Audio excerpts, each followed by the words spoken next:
hello नमस्कार मैं आज आपनालोকক रेसिपी एटार भिडिओ দিব লাইছো চাব এয়া বিলাহী কাটি লৈছো নহৰু জলকীয়া या आलू स्पात या प्याज काटी লৈছো এইফালে চিকেন চাব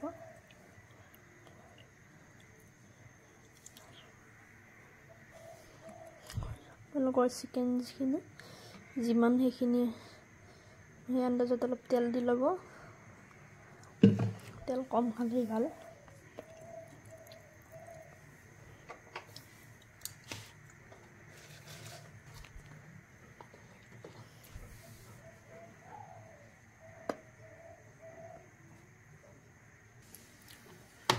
তেল গৰম হৈছে মই কাটি থোৱা পিয়াজখিনি দি দিম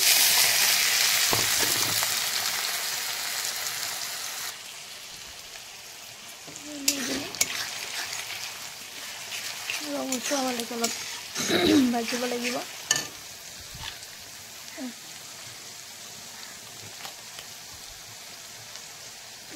দি দিলে ইয়াতে ইলাইচি আৰু গৰম মছলা দি দিলে এতিয়া কাটি থোৱা জলকীয়া আৰু নহৰুখিনি দি দিম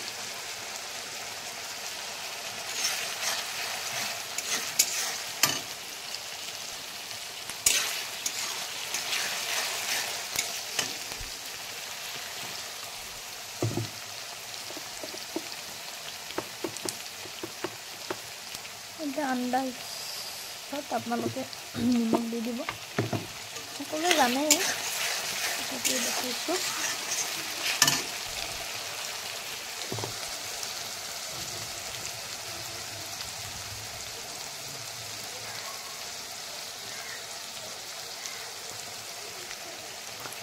জলকীয়া গুড়ি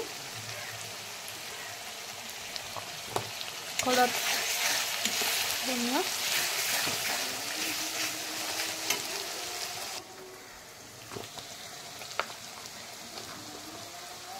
হালধি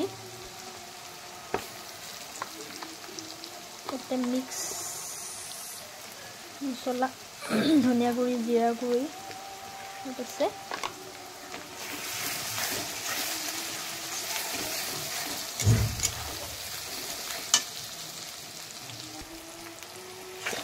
ইয়াত তেল এৰিব লৈছে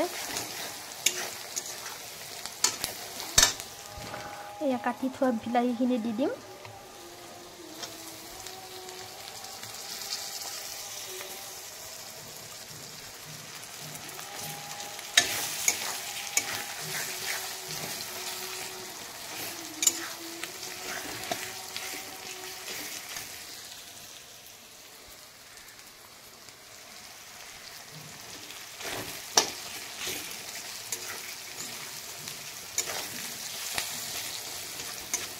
অকমান গেছটো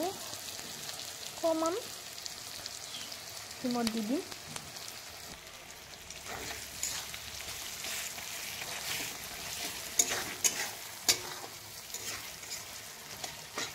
চাওকচোন ধুনীয়া কালাৰ এটা আহিছে ৰঙচুৱা সিমত দি ঢাকনিখন মাৰি দিম চাওক বিলাহীখিনি অলপ সিজি গৈছে হ'ব পিছত মাংসৰ লগত ধুনীয়াকৈ সিজি যাব এয়া চিকেন দি দিলোঁ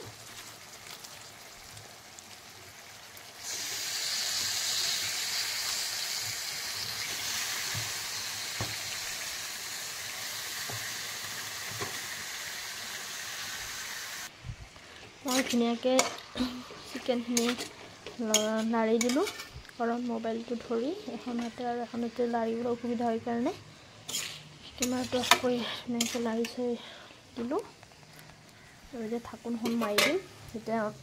চিকেনটো পানী ওলাব পানীখিনি আৰু হ'লে আলুটো দি দিম অকণমান বহাই দিওঁ ইয়াতে আলুটো দি দিলোঁ এইফালে পানী গৰম দিছোঁ চিকেনত দিবৰ কাৰণে গৰম পানী দিলে ভাল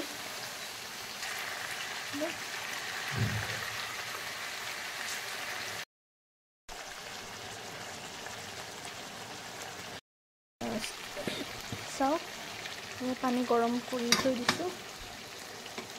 গৰম পানী ইয়াতে দি দিম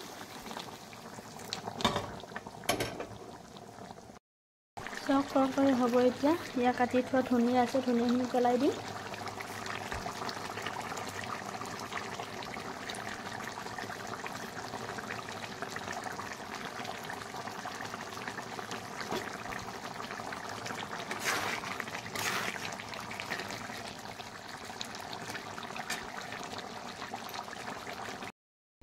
এয়া ৰেডি হৈ গ'ল